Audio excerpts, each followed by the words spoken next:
So what we're going to do today, we're going to go face to face and we're going to compare the day in the life of a surgeon versus the day in the life of a banker.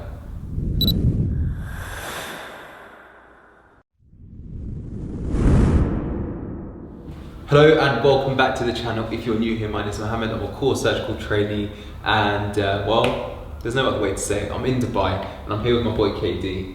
And growing up, there were always two real prestigious routes that most of the boys in our school would explore. And it was either medicine or banking. And it was something that I was toying with for a very long time. And then I decided that, I don't actually make a difference in the world and I don't want to help people. But my friend KD decided that none of that mattered. And it was all about, numbers, Excel spreadsheets. And job fulfillment, of course. And job fulfillment, of course. So what we're going to do today, we're going to go face to face and we're going to compare the day in the life of a surgeon versus the day in the life of a banker. Is that cool with you, KD? Yeah, that works. Yeah? That works. Are you ready? Yeah, I'm ready. I'm ready. I personally think I work harder than he does. He obviously has a different idea. 120-hour weeks, but yeah, okay. I mean, we only document 48 hours of the week when we work here, but the rest of the time we do it for free because, we're just that good.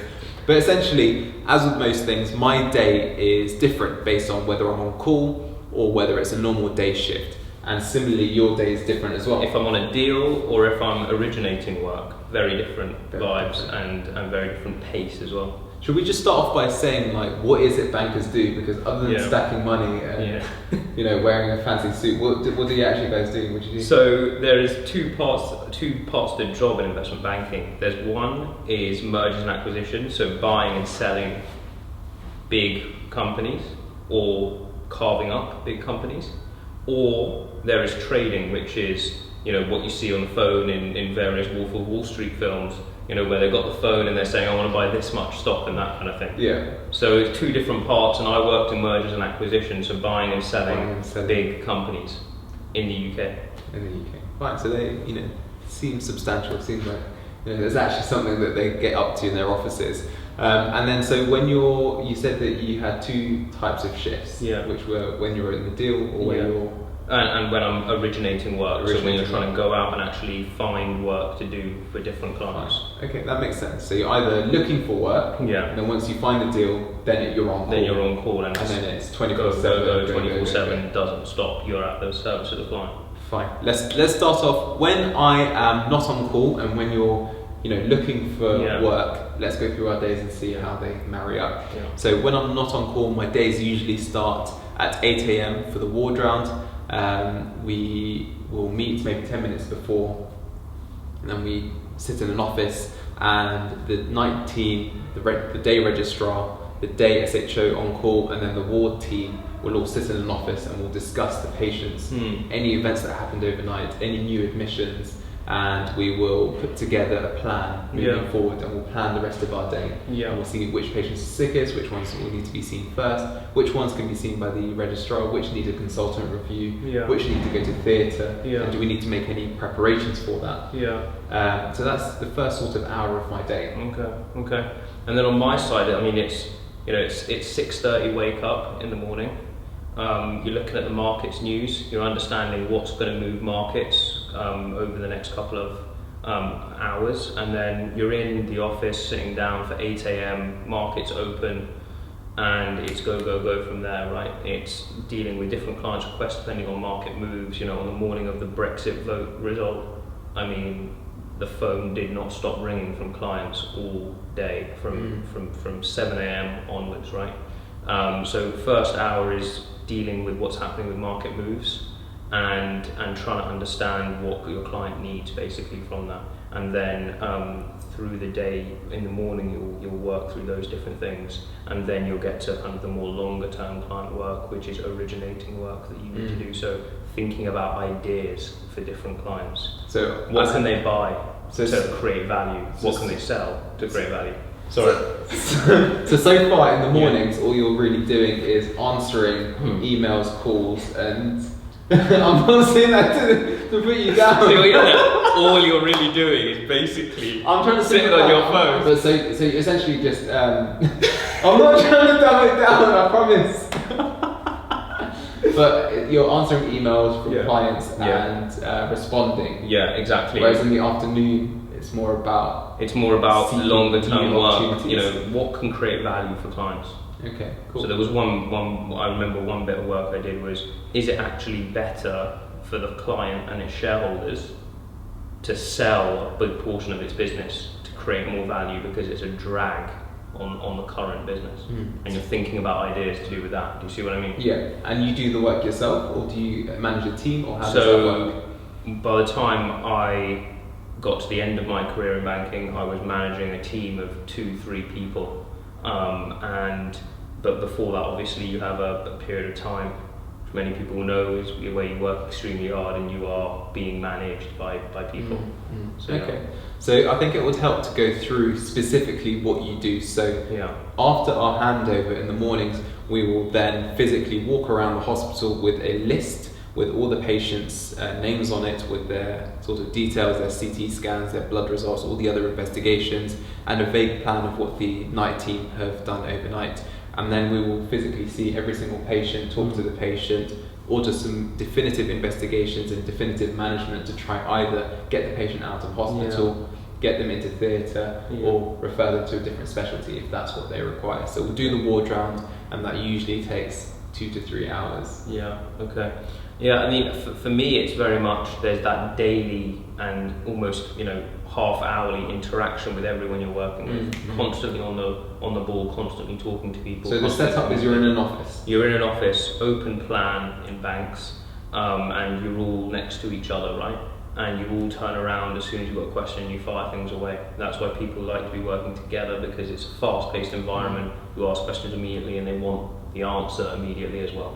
And you've got the instant messaging service. Exactly, instant messaging service, bank and things like that. And then you just message each other back and forth. Exactly. And then you have meetings in the morning? So we often would have meetings either first thing in the morning before markets open, or after 5 p.m. So you kind of work during the day if you can, and then maybe 3 to 6 p.m. is when you'll have all the meetings, and then you work through the night to get stuff ready for kind of before the morning.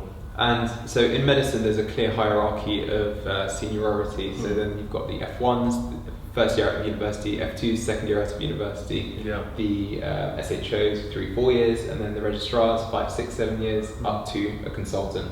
What's the hierarchy for banks?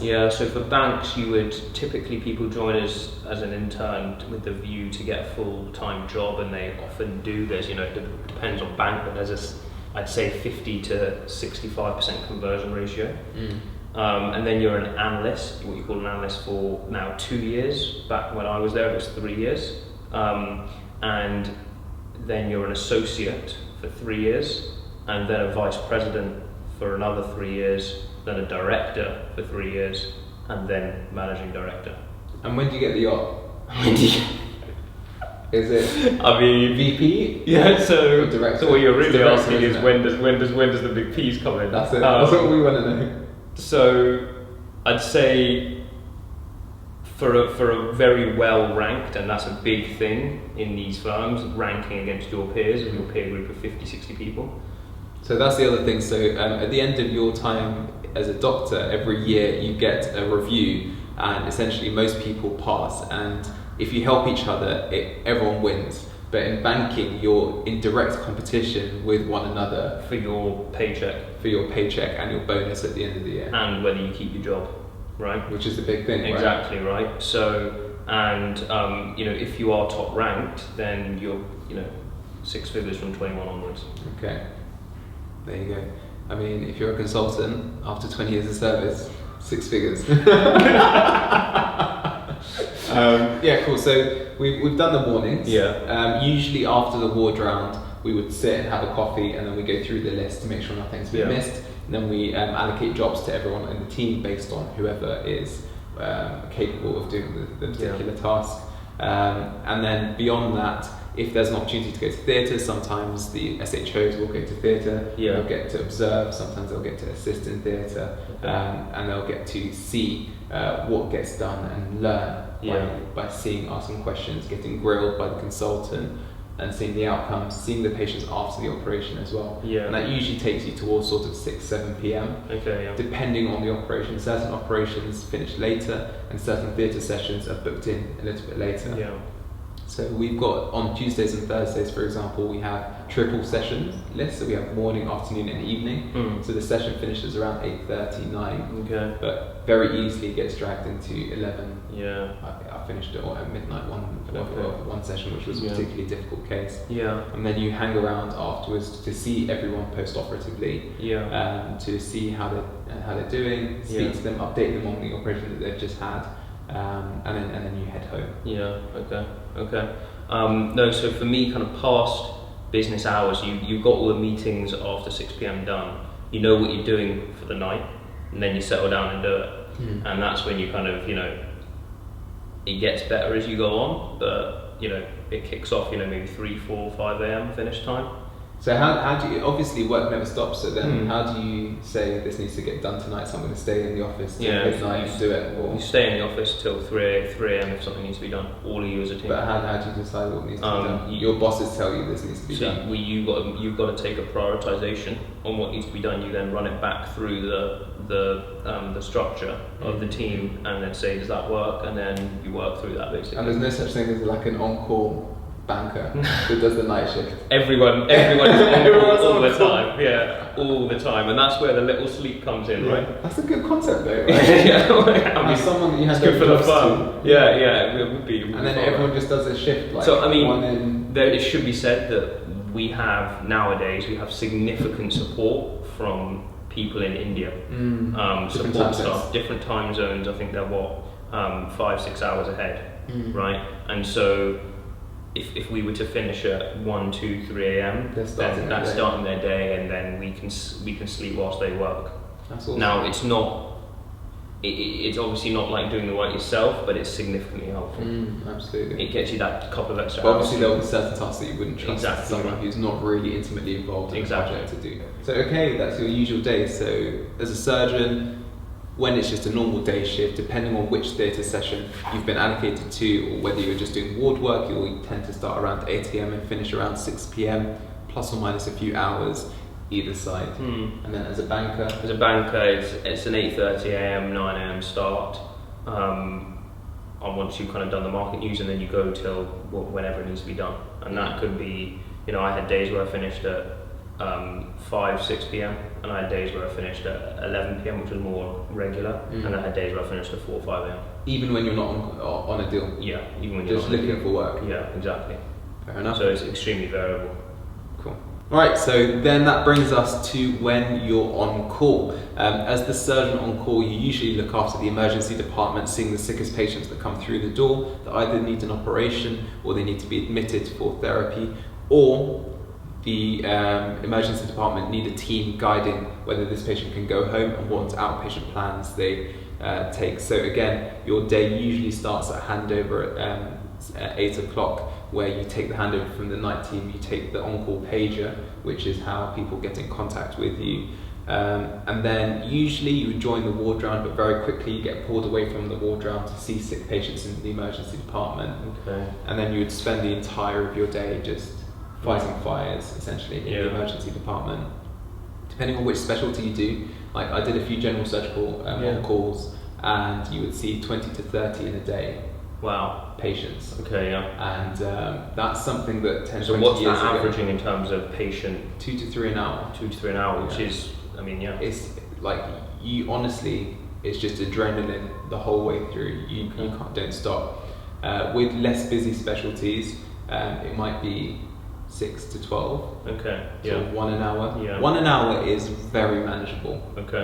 It takes you maybe 20 minutes to take a history and examine a patient, 10 minutes to mull it over, look at investigations, order the right request, and then you have to chase those things. So you might see a patient at 8, order a CT scan, it might not happen till 10:30. You're waiting for the result at 11:30. So as you go along, you pick up so many more tasks. So you've got like 6 CT scans to chase for the 6 patients you've seen. And like also you need to make sense of everything and speak to your seniors about it and see whether people need to be reviewed again, because that's often something that we do. If someone's sick, we see them again in an hour to see if they're worse, or if we need to change our management. Yeah. Essentially, that's how it will go from 8 a.m. to 8 p.m. and very, very nicely, there's someone to take over the work for you. Okay, that's good. And then you hand over the lead. So usually 12 to 13 hour days. Okay. But you are on your feet. And this is on call, this is back to back, quick paced stuff. Yeah. Okay. Yeah. It's not uncommon for you to miss lunch. It's not uncommon for you to miss food, which is why I always carry snacks with me. In my pockets, you will have bars, like brunch bars, and then like anytime I see a water fountain, you just have to make it a habit that you drink, because if you don't look after yourself, you won't completely on call, which has happened to me. I've just become unwell during the on call. But go on. What about your? Okay. Yeah. So on this, I mean, on the deal side, frankly, it's 24/7. You're basically working flat out for a client, and it just doesn't stop. When I'm on a deal, it's quite often 9 till 4, 5 a.m, 7 days a week.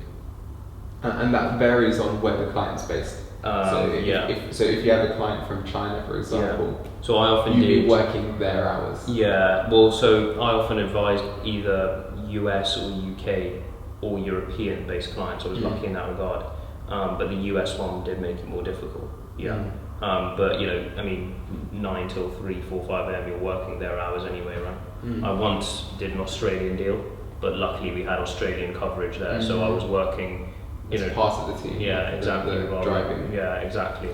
But what is it you do, like during the day? During the day on a deal. Just an overview. Yeah. So there's so many work streams depending on it. So if you want to list a company like Airbnb have done recently, and there was a constant process that you have to do. How is this company going to be valued? Should we talk to investors to understand what they're thinking around value? How do we need to help them understand the value that our client wants? Do you see what I mean? It's all about getting the best deal for your client. That's in a listing. And then if you're trying to buy a business, what is good about this business that people aren't seeing? How would you value that? How much value do you give away to the seller of that hidden value, that unseen value? Do you see what I mean? And also, as with anything in the city, it's all about gossip, it's all about intel, it's all about networking, right? And it's all about networking, and a lot of it is about who knows who and who knows what. That's what people want to hear from you. What do you know that others don't? Because the person who has more info than the others is always the one that people want. So that's a bit of a flavour. Okay, fantastic. So there you go. That is an overview of the day in the life of a surgeon versus the day in the life of a banker. I'm here with KDU for a few days. So I'm going to be throwing up some Insta stories. So make sure you follow me on Instagram and let me know what you want to hear about. Obviously, I love my job. Obviously, Karanvir loves his job. And you know what? I have to say this. I actually think your job is really interesting. Yeah. I actually do think it is really interesting, despite what people say. A lot of people don't really understand what you guys do. But yeah, let me know what you guys want to see on the channel, and I shall see you very shortly. But it's time for some sushi. Yeah. See you later. See ya. That was good, actually.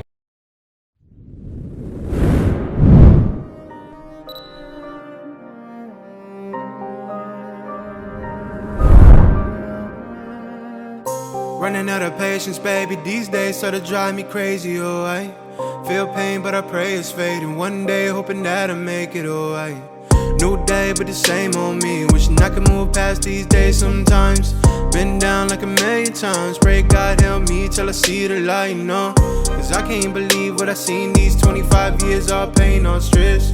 Need a crib, hillside, 10 mil in the bank, no more, none less, oh yeah. No more, none less. Stack my ends, praying it don't fall down. Been a long time coming, baby. Been a long damn time, hope I never come down.